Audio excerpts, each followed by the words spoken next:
I shared the story with my aunt, so I'm going to share it with everybody else. Sure. But when I was first got saved, I was, like I said, I used to party a lot. And part of me partying a lot, I started smoking a lot of weed, as we mentioned before. We talked to the pod before. In October of 2019, I went to a party when I took shrooms. I took shrooms, a psychedelic, right? And I had a very bad experience on it. And I tripped, and I thought I was going to die, right? Mm-hmm. I don't know how close I was to death. I don't want to over exaggerate it, but in that moment, I felt like I was going to die. And the only reason I share that is because that's really you have to come to a point where death is a realization, like death is real. Mm-hmm. I know my time, I'm not invincible. Yeah.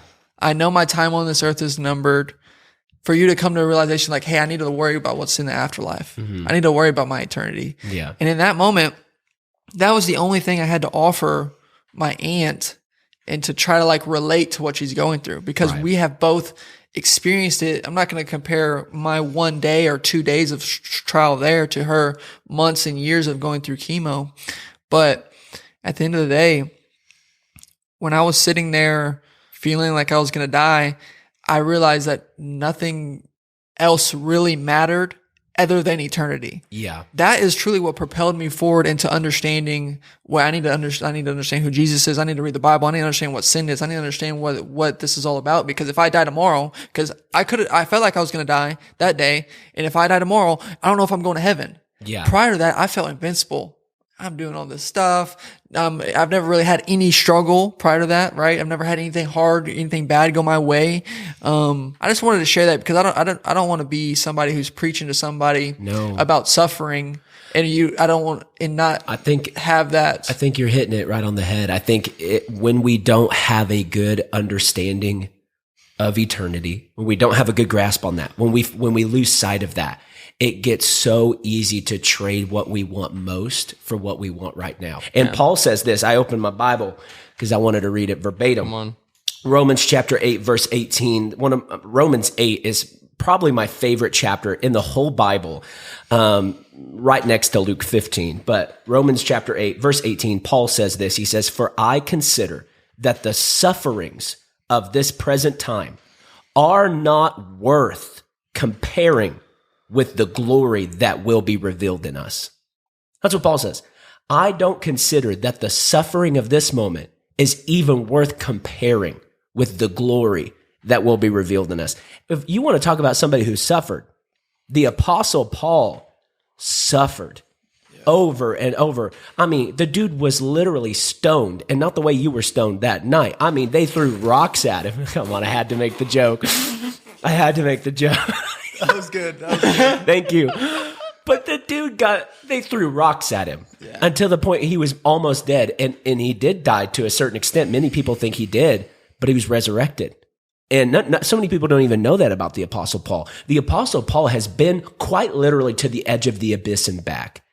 And I think somebody who's been to the edge of the abyss and back, who stared the abyss in the face and had the abyss stare into them, I think we ought to take their word seriously. And notice this. I've always heard these two verses quoted, but never together.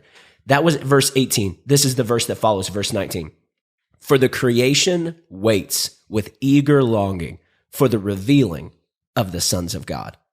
I've always heard, "For the earth groans in waiting for the manifestations of the sons of God." And, especially Pentecostal circles like I've ran in, and like charismatic circles like I've ran in my whole life. They're all talking about us, running up and down the streets, yabba dabba doing in the spirit, which I'm all about. I can yabba dabba do with the best of them. Okay. Like I've been praying in tongues since I was 8 years old. But I don't think that's what it's about. I don't think the earth is going to see the manifestations of the sons of God because we spoke in tongues a little louder and we got a little bolder and we kicked the door down on a psychic and we, won them over to the Lord. I think it's this. We no longer consider the present sufferings worth comparing to the glory that will be revealed, because that to the world is sexy. When the world sees that you are going through hell and all you can think about is heaven, what's more attractive than that? Not somebody who's like, wow, that guy really believes what he's talking about. He got up in the middle of the airplane and started preaching to us.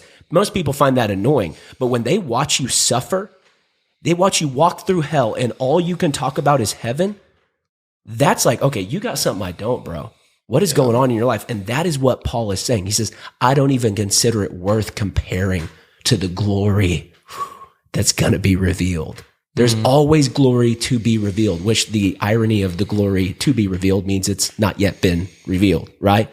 And that's where we've got to keep our eyes set on in the middle of suffering, is that there will be glory that is brought out of this. That's good. And you look at throughout all of Paul's time, like anytime he was going through a tough deal, he didn't even take a moment to be like, man, why is this happening to me? Never. There was never a woe is me. As like, he was too selfless to ever realize, even if Satan was attacking him, which is crazy, he didn't even care.